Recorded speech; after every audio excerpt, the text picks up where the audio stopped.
So until tonight, I ran Angel HQ, the local Wellington investment club. So we have Dave as a member, one of our founding members, I believe, and about 70 others. That number was about 30 2 years ago and was about 15 when we incorporated as a club because you had to have 15 people to sign the form. That was about 4 or 5 years ago. So the growth of, our organization has been pretty marked as well. So we've got quite a young history of investment. And when you think of the timescales Dave's talking about in terms of 5 to 7 years for that 30x exit, it's why we haven't seen heaps of those so far. We're lucky enough to have some exits amongst our, and some successful exits amongst those, amongst the investments made by the club. But I'll just start the timer. But yeah, we're quite a young club. And with that growth in membership, and the club being run by its members, it's not a fund, it's not a pool of money that just has a checklist that's signed off. You're dealing with 70 opinions, not always as educated, but as individual as Dave's. Now, Dave set out really some really core thinking, but it's just something I want you to have in your mind as you think about raising angel funding through an angel club.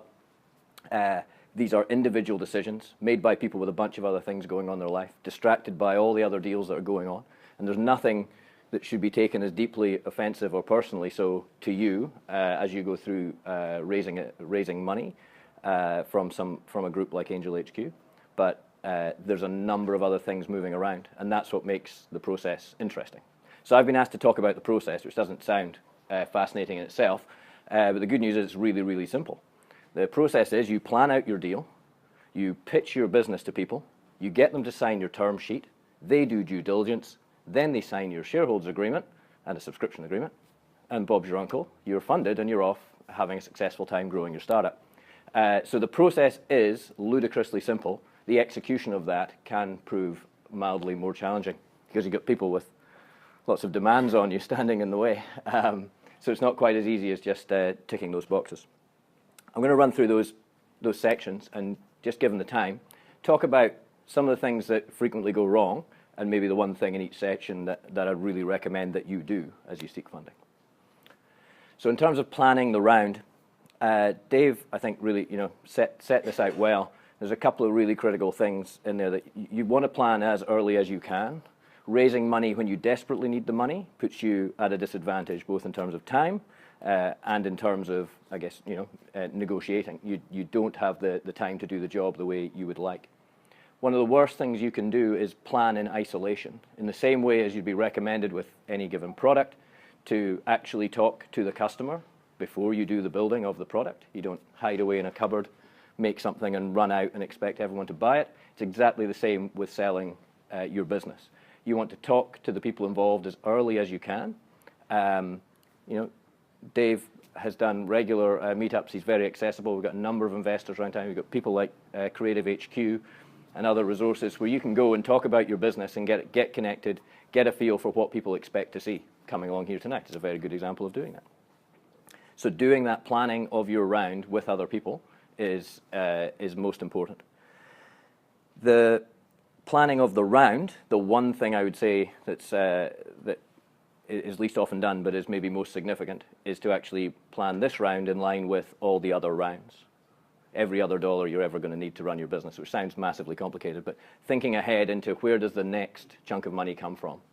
And that's coupled with exactly the same points as Dave was focused on there, of what exactly are you going to do with the money that you have, and therefore what do you achieve? And what you should be thinking is, how does what we achieve add value to the business, such that the next dollar that we need to raise, we can raise at a higher valuation. I've got a really simplistic spreadsheet, which doesn't do this for you, but is a really neat place to record it. I'm really happy to share that if Creative HQ doesn't already have it. But again, you're setting out round by round, and you can put in your last one, your friends and family money, or your own efforts in there. But again, how much are we raising, or what kind of valuation, what do we do with it, and what does that create for our company? And what we create drives an increase in the value for the next funding round. So don't plan alone, and plan ahead. The pitch.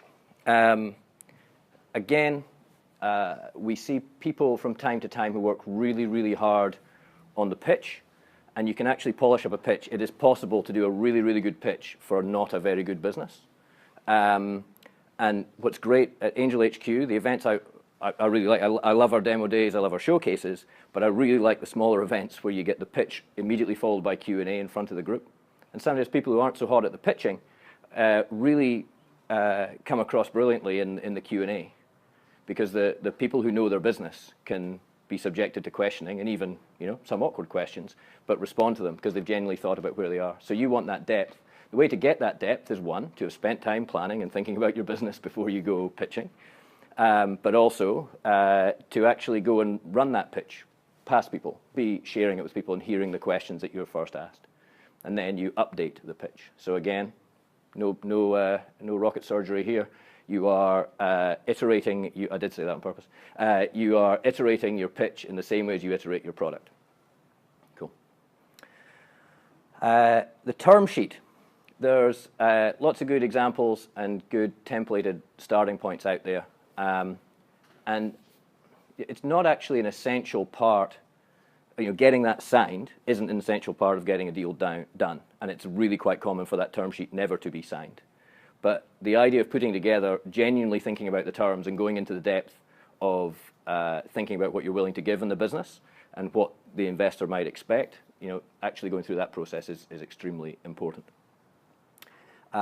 People, what would I say the biggest mistake at this stage is?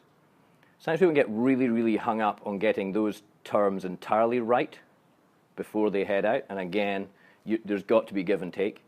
But I think as much as anything, the thing you can do best is thinking about those terms amongst the team and knowing which things are real deal breakers for you and which ones are important. Dave had a bunch of the small text there. There's been a few of those kind of terms which historically have maybe caused concern. So full, ratchet, anti-dilute were bad words for a while. Value protection clauses have a purpose, and they serve part of approaching the risk that an investor is taking on. So the idea of just going with a vanilla term sheet with as much, as few of the investor protections as possible and hoping to get it through is possibly going to be a disservice to the deal. So being ready to talk about those things is important. I'll mention a little bit more on that on the session. David, you want to mention where the templates cool. live? So I'm just going to say best in this sentence without necessarily having assessed everything.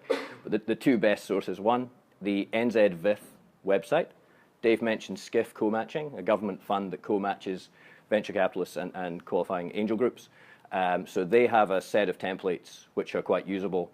They've had a recent change or about to have an imminent change where the only additional required SCIF terms are in a separate appendix, and you can perform an appendectomy if you wish and use them for other purposes, but they're very limited specific SCIF terms, and everything else is flexible, everything else is up for negotiation.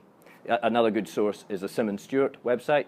Andrew and his team have put out a really broad range of tools. They are unapologetically more founder-friendly by their nature, and that's, again, been Andrew's approach to the market and Andrew's stated purpose. So even if you go with one of those, it would be really wise, if you're going to be going down a formal investment route through angels, through a number of other funds, it'd be worthwhile having a look at the other ones as reference. So you may still find that Simmons Stewart's template is easier for you, cleaner for you, and maybe closer to what you ultimately want to arrive at. Using the other one as a reading resource would be a really good idea. Thanks, Laura. Due diligence.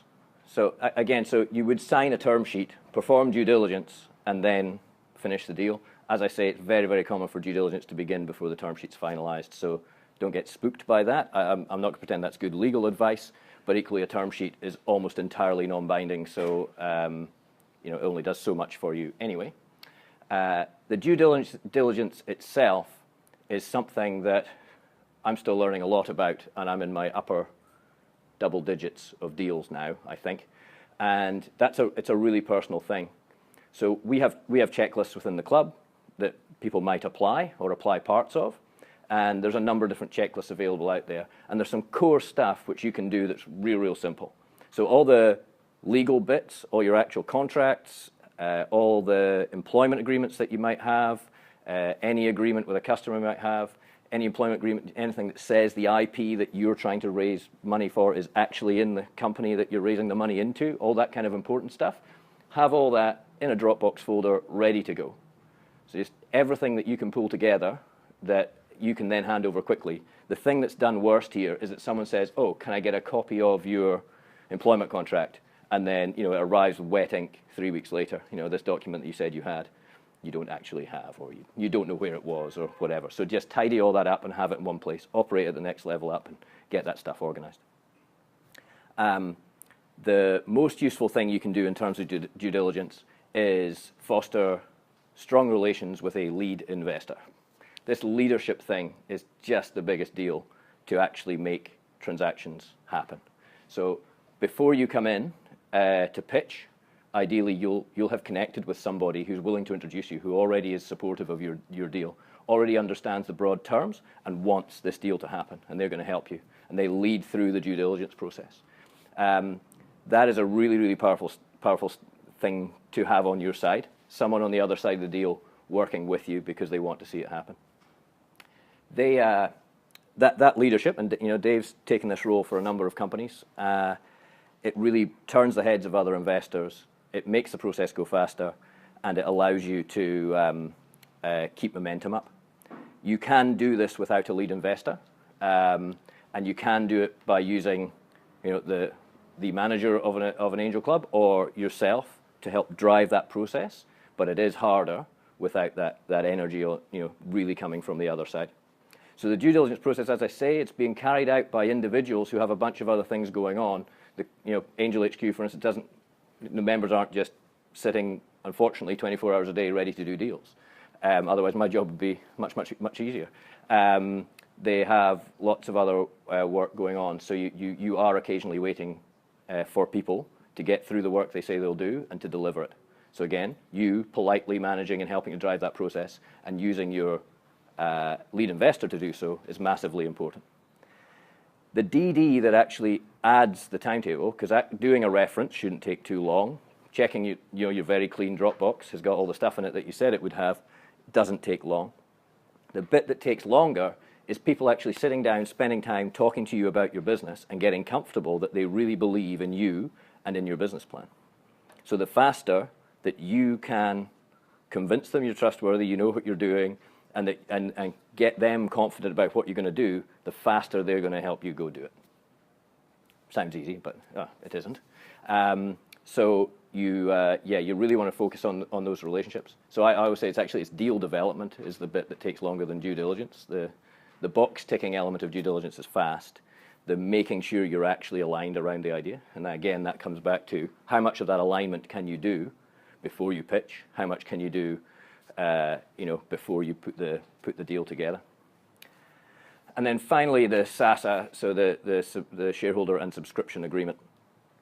That's that last phase. That's the bit that people sign. It's got it goes from the term sheet, which is about 3 pages non-binding, to a SASA, which is about 40 pages and very binding.